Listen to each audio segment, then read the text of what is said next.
Et ce week-end, la culture est à l'honneur partout en France avec les Journées du patrimoine pour cette 39e édition. 300 sites vous ouvrent leurs portes sur toute la métropole lyonnaise. Pauline Dugan, vous m'avez rejointe sur ce plateau. Alors pour aider un petit peu les téléspectateurs qui sont perdus, vous avez sélectionné 3 lieux qui vous ont séduite et on commence par l'Aqueduc de Gier à Chappeneau. Oui, c'est l'occasion de sortir de la métropole. L'aqueduc de Gier, c'était l'un des aqueducs les plus importants à l'ère romaine pour alimenter en eau notre belle ville de Lyon.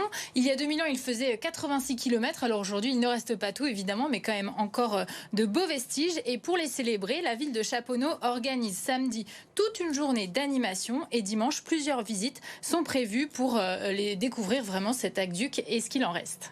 Autre visite qui vous a plu, une visite d'une carrière de glais. Oui, alors là, on fait un petit saut dans le temps et on arrive au XVe siècle, à l'époque où à Saint-Germain-Nuel, dans le Beaujolais, les magnifiques roches calcaires ocre des pierres dorées ont commencé à être exploitées. Et ça, c'est encore très récent, jusqu'en 1950.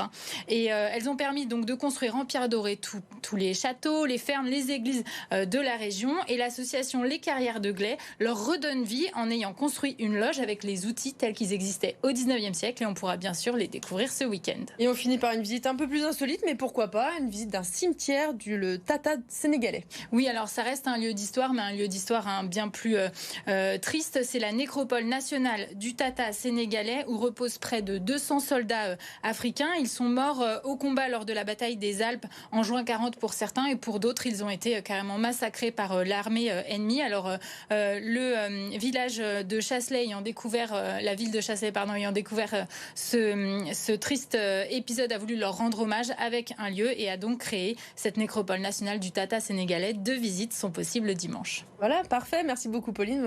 Vous avez de quoi faire. Merci beaucoup.